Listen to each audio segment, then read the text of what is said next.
നമസ്കാരം, PSC online ക്ലാസ്സിലേക്ക് സ്വാഗതം. നമുക്കടുത്തത് മാംസ്യം നോക്കാം. മാംസ്യം മീൻസ് പ്രോട്ടീൻ. വളർച്ചയ്ക്ക് പിന്നിൽ. ശരീര നിർമ്മിതിക്കും വളർച്ചയ്ക്കും സഹായകമായ പ്രധാന ആഹാര ഘടകമാണ് പ്രോട്ടീൻ. ശരീര നിർമ്മിതിക്കും വളർച്ചയ്ക്കും സഹായകമായ പ്രധാന ആഹാര ഘടകമാണ് എന്ത്? പ്രോട്ടീൻ. ശരീരത്തിലെ കോശങ്ങൾ, മുടി, ദഹനരസങ്ങൾ തുടങ്ങിയവയുടെ നിർമ്മാണത്തിന് പ്രോട്ടീൻ ആവശ്യമാണ്. ശരീരത്തിലെ കോശങ്ങൾ, മുടി, ദഹനരസങ്ങൾ തുടങ്ങിയവയുടെ നിർമ്മാണത്തിന് എന്താവശ്യമാണ്? പ്രോട്ടീൻ ആവശ്യമാണ്. ധാന്യങ്ങളുടെ അഭാവത്തിൽ ഊർജോൽപാദനത്തിനും protein പ്രയോജനപ്പെടുന്നു.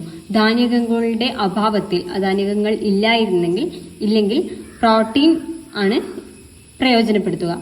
Hydrogen, carbon, oxygen, nitrogen, sulphur എന്നിവയാണ് പ്രോട്ടീനിൽ അടങ്ങിയിരിക്കുന്നത്. പ്രോട്ടീനിൽ എന്തൊക്കെ അടങ്ങിയിരിക്കുന്നത്?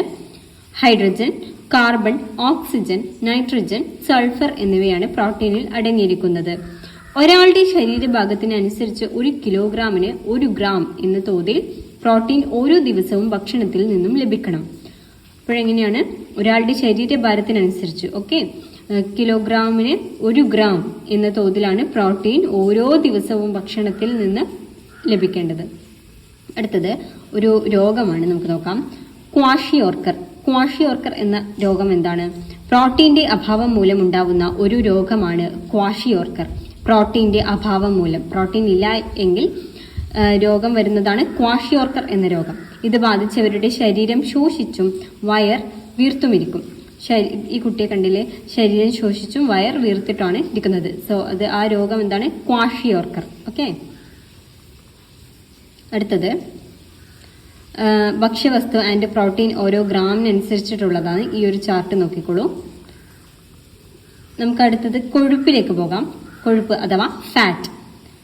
നാം നിത്യവും ഉപയോഗിക്കുന്ന ചില ഭക്ഷ്യവസ്തുക്കളാണ് ചിത്രത്തിൽ. ഇവ ഒന്നും നാം നേരിട്ട് കഴിക്കുന്നില്ലല്ലോ. പിന്നെ എങ്ങനെയാണ് ഇവ ശരീരത്തിനകത്ത് എത്തുന്നത്? ഏതുതരം ആഹാരം കഴിക്കുമ്പോഴാണ് എണ്ണയും നെയ്യും ഒക്കെ ശരീരത്തിനകത്ത് എത്തുന്നത് എന്നൊക്കെയാണ് ചോദിച്ചിരിക്കുന്നത്. കൊഴുപ്പില്ലെങ്കിൽ എന്താ സംഭവിക്കാൻ നമുക്ക് നോക്കാം. നമ്മുടെ ശരീരത്തിന് കുറഞ്ഞ അളവിൽ ആവശ്യമായ ആഹാരഘട്ടങ്ങളിൽ ഒന്നാണ് കൊഴുപ്പ്. നമ്മുടെ ശരീരത്തിന് കുറഞ്ഞ അളവിൽ ആവശ്യമായ കുറഞ്ഞ അളവിൽ മാത്രം ആവശ്യമായ ഒരു ആഹാരഘട്ടമാണ് എന്ത്? കൊഴുപ്പ്. മാംസം, മത്സ്യം, പാലുൽപ്പന്നങ്ങൾ, മുട്ട, വിവിധ തരം പരിപ്പുകൾ തുടങ്ങിയവയിൽ കൊഴുപ്പ് അടങ്ങിയിരിക്കുന്നു. എന്തിനൊക്കെയാണ് കൊഴുപ്പ് അടങ്ങിയിട്ടുള്ളത്? മാംസം, മത്സ്യം, പാലുൽപാദനങ്ങൾ, മുട്ട, വിവിധതരം പരിപ്പുകൾ എന്നിവയിലാണ് കൊഴുപ്പ് അടങ്ങിയിരിക്കുന്നത്. വിവിധതരം എണ്ണകൾ, നെയ്യ് തുടങ്ങിയവ പല ഭക്ഷ്യവസ്തുക്കളിൽ നിന്നും വേർതിരിച്ചെടുക്കുന്ന കൊഴുപ്പുകളാണ്. കാർബോഹൈഡ്രേറ്റിനെ പോലെ കൊഴുപ്പും ഊർജം പ്രദാനം ചെയ്യുന്ന ആഹാരഘട്ടമാണ്. കാർബോഹൈഡ്രേറ്റിനെ പോലെ തന്നെ കൊഴുപ്പും ഊർജം, അതായത് എനർജി തരുന്നുണ്ട്. ചില വിറ്റാമിനുകൾ കൊഴുപ്പിൽ മാത്രമേ ലയിക്കൂ. നമ്മൾ ആദ്യത്തെ ക്ലാസ്സിൽ പറഞ്ഞതായിരുന്നു. ചില വിറ്റമിനുകൾ, ഏതൊക്കെ വിറ്റമിനാണെന്ന് കമന്റ് ചെയ്യൂ. ചില വിറ്റമിനുകൾ കൊഴുപ്പിൽ മാത്രമേ ലയിക്കൂ. ഈ വിറ്റമിനുകൾ ലഭിക്കണമെങ്കിൽ ഭക്ഷണത്തിൽ കൊഴുപ്പ് ഉൾപ്പെടുത്തേണ്ടതുണ്ട്. അടുത്തത് കൊഴുപ്പുണ്ടെങ്കിൽ എന്താ ചെയ്യേണ്ടത് നോക്കാം. ഭക്ഷ്യവസ്തു ഒരു പേപ്പറിൽ ഉരയ്ക്കുക. ഉണങ്ങിയ ശേഷം പേപ്പറിൽ എണ്ണയുടെ പാട് കാണുന്നുണ്ടെങ്കിൽ ആ ഭക്ഷ്യവസ്തുവിൽ കൊഴുപ്പ് അടങ്ങിയിരിക്കുന്നു എന്ന് മനസ്സിലാക്കാം. ഇതൊക്കെ അറിയുന്നതല്ലേ. അടുത്തത് കൊഴുപ്പും കൊളസ്ട്രോളും നമുക്ക് നോക്കാം. രോഗകാരണങ്ങളൊക്കെ ചോദിച്ചിട്ടുള്ളതാണ്. നമുക്ക് കൊഴുപ്പും കൊളസ്ട്രോളും നോക്കാം. കൊഴുപ്പിന്റെ ഒരു രൂപമാണ് എന്ത്? കൊളസ്ട്രോൾ. കൊഴുപ്പിന്റെ ഒരു രൂപമാണ് കൊളസ്ട്രോൾ. ഭക്ഷണത്തിൽ നിന്നും ലഭിക്കുന്നത് കൂടാതെ ശരീരം സ്വയം കൊളസ്ട്രോൾ നിർമ്മിക്കുന്നുണ്ട്. അപ്പോൾ നമ്മുടെ ഭക്ഷണത്തിൽ നിന്ന് മാത്രമല്ല, നമ്മുടെ സ്വയം ശരീരത്തിൽ തന്നെ കൊളസ്ട്രോൾ നിർമ്മിക്കുന്നുണ്ട്. കൊളസ്ട്രോൾ അധികമായാൽ അത് രക്തക്കുഴലുകളുടെ ഉൾഭിത്തിയിൽ പറ്റിപ്പിടിച്ച് രക്തത്തിന്റെ ഒഴുക്കിനെ തടസ്സപ്പെടുത്തുന്നു. ഇത് ഹൃദ്രോഗങ്ങൾക്കു കാരണമാവും. അതുകൊണ്ട് കൊഴുപ്പ് അടങ്ങിയ ഭക്ഷണം കൂടുതൽ കഴിക്കുന്നത് ഗുണകരമല്ല. ലാബ് റിപ്പോർട്ട് അനുസരിച്ച് ബ്ലഡ് ഷുഗർ ടെസ്റ്റ് ചെയ്യുമ്പോൾ വാല്യൂ 80 വേണം. നോർമൽ ആവുമ്പോൾ 70 to 110 mg ആണ് വേണ്ടത്. അടുത്ത കൊളസ്ട്രോൾ 230 ആണ് വാല്യൂ. അപ് ടു 200 mg വരെ പോകാം.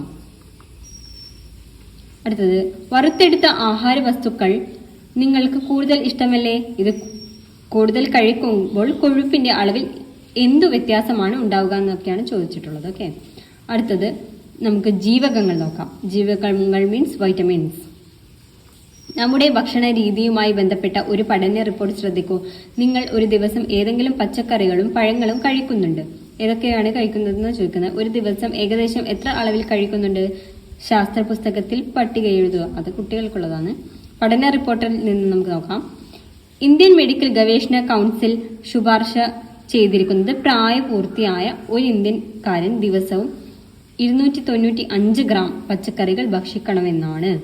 എന്നാൽ ഇന്ത്യയിൽ ശരാശരി 135 ഗ്രാം പച്ചക്കറികൾ മാത്രമേ ഭക്ഷണത്തിൽ ഉൾപ്പെട്ടിട്ടുള്ളൂ.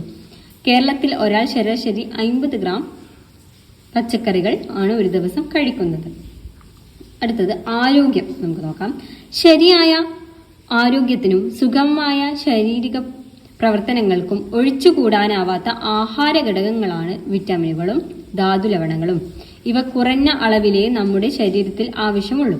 പഴങ്ങൾ, പച്ചക്കറികൾ, പാൽ, മുട്ട, ഇലക്കറികൾ തുടങ്ങിയ വിറ്റമിനുകളുടെയും ധാതുലവണങ്ങളുടെയും കലവറയാണ്. എന്തൊക്കെയാണ് ധാതുലവണങ്ങളുടെ കലവറ? പഴങ്ങൾ, പച്ചക്കറികൾ, പാൽ, മുട്ട, ഇലക്കറികൾ. ഓക്കെ, അടുത്ത ഈ ഒരു ചാർട്ട് ഞാൻ ഓൾറെഡി എടുത്തതാണ് വീഡിയോ, അത് പോയി കണ്ടോളൂ. എന്താണ് ഇതിൽ പറഞ്ഞത്? വെള്ളത്തിൽ ലയിക്കുന്ന വിറ്റമിൻസ് ഏതൊക്കെയാണ്? B, C.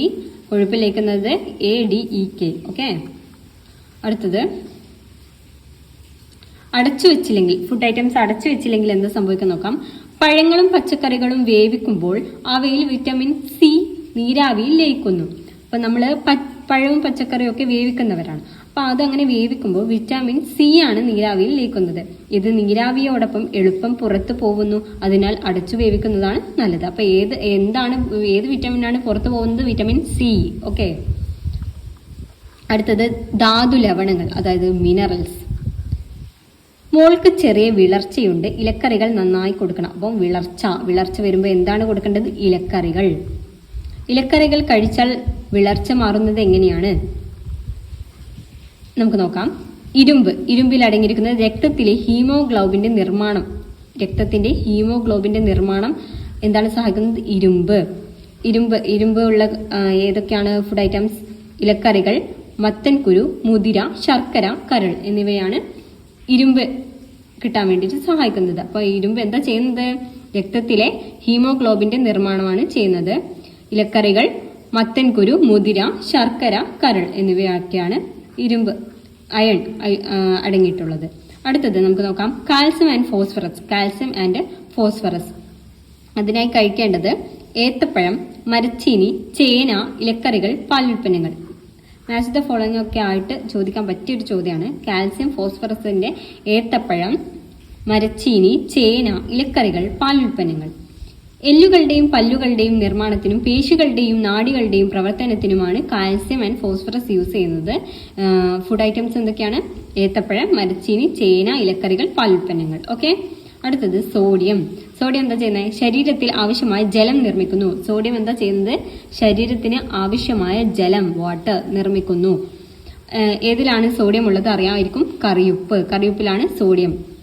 അടുത്തത് അയഡിൻ നമുക്ക് നോക്കാം. തൈറോയ്ഡ് ഗ്രന്ഥിയുടെ ശരിയായ പ്രവർത്തനത്തിന് മാനസിക വളർച്ചയ്ക്കൊക്കെ വേണ്ടത് അയഡിനാണ്. അയഡിൻ എന്തിലൊക്കെയാണുള്ളത്? കടൽ വിഭവങ്ങൾ, അയഡിൻ ചേർത്ത ഉപ്പ്, കടൽ മത്സ്യങ്ങളുടെ തല എന്നിവയൊക്കെ എന്താണ് അടങ്ങിയിട്ടുള്ളത്? അയഡിനാണ് അടങ്ങിയിട്ടുള്ളത്. അടുത്തത് പോഷക അപര്യാപ്തത രോഗങ്ങൾ, അതായത് ന്യൂട്രിയൻ ഡെഫിഷ്യൻസി ഡിസീസസ് എന്തൊക്കെയാണെന്ന് നോക്കാം. പോഷക ഘടകങ്ങളുടെ അപര്യാപ്തത ശരീര വളർച്ച മുരടിപ്പിക്കുന്നതിനും പലതരം രോഗങ്ങൾ ഉണ്ടാക്കുന്നതിനും കാരണമാകുന്നു. ഇത്തരം രോഗങ്ങളാണ് പോഷക അപര്യാപ്തത രോഗങ്ങൾ എന്ന് പറയുന്നത്. ഓക്കെ, പോഷക ഘട്ടങ്ങളുടെ അപര്യാപ്തത ശരീര വളർച്ച മുരടിക്കുന്നതിനും പലതരം രോഗങ്ങൾ ഉണ്ടാക്കുന്നതിനും കാരണമാകുന്നു. ഇത്തരം രോഗങ്ങളാണ് പോഷക അപര്യാപ്തത രോഗങ്ങൾ. അടുത്തത്